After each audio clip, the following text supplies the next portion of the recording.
Hi, you're watching either episode 7 or 8 of the LGBTQ review, where every week we take an LGBTQ film and we talk about it and look about it,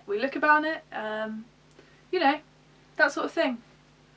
This week we're going to look at Paris is Burning.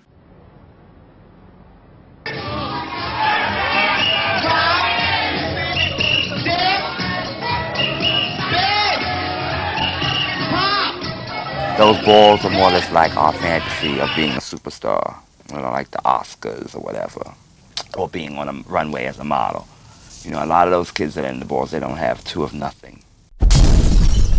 Paris is Burning is a documentary film that came out in 1991, and it chronicles the ball culture in New York and African American and Latino and gay and transgender communities. It is a multi-level exploration of a subculture that proves to be, I don't know, pretty interesting. America was like, what? This exists? And then it did exist. But it's like underground, and you know, we'll probably talk about that later. Look, right? It's hard to do a 60-second recap because it's a documentary, but here's a really nice quote from the director about what she thought it was about. It's about people who have a lot of prejudice against them and who have learnt to survive using wit and dignity and energy. It's a little story about how we all survive. Yeah, just amazing, isn't it? It's one of the best documentary films I've seen in a long time. The main controversy about the film was that people were saying that this middle-class white woman was exploiting the this community and subculture. She does a lot of charity work with those communities, but I think at the time, $4 million at the box office could have done a lot more. I mean, that sounds like she gets $4 million. Yeah, obviously she doesn't. Yeah. I doubt it's even her, like anything to do with her, how much money they get, or if they get money at all. Well, it was an independent film and then later picked up by Miramax for distribution, so she was like in complete control of the financing and whatnot originally. Probably when they agreed that $55,000. Miramax picked it up and then it gets distributed widely and then it gets all the awards and whatnot. And it was one of their first films that did really well. It did moderately. $4 million isn't that much, but for like a documentary that's pretty incredible how much it made. But it wasn't nominated for an Oscar, and there was uproar. Much like this year.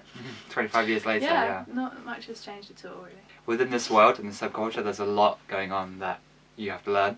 I think the structure of the film was really good in that it told you that right at the beginning and introduced you to these things and showed you them. Actually associate them with something. There are fragments of it in other subcultures that we have experienced firsthand. Yeah, absolutely. So that tiny bits of it don't feel that far away.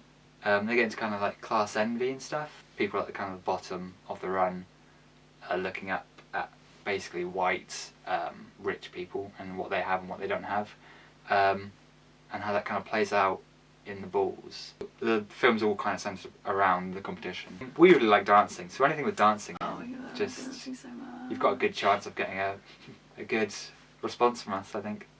Yeah, absolutely. The voguing is incredible in this, especially Willy Ninja when he's shuffling along the floor and stuff. I would just say look up Willy Ninja if you can't be bothered to watch this film, but you should bother. It's just watch the film. It's on YouTube. Yeah. I mean that's bad, but it is on YouTube. I'm super glad that they cut to years later, or a time passed. Yeah. At the end. Because I thought it was just going to stop. Because I saw the running time. I was like, there's only a bit left. My reaction to the murder was more shock. shocking. Yeah. And then the fact that it's this just happens makes I think one sadder, because you don't understand murder, but that's something that people know exists. I think they set it up really well for obviously they didn't know that this happened, but she knew that it had happened when she was editing it. They set it up so it looked like she was going to die, but you didn't think she was going to die because it's a documentary. But when you see her, you only see her alone. They don't show her with other people until after they've said that she's dead, and they show those scenes of her and that other woman, the house mother, I think. They set it up you should know that she's going to die, but you feel like she isn't going to because it's real. Yeah. And yeah, you just don't expect those sort of story arcs to occur naturally. I think it's incredible that it just highlights the way people think about other people.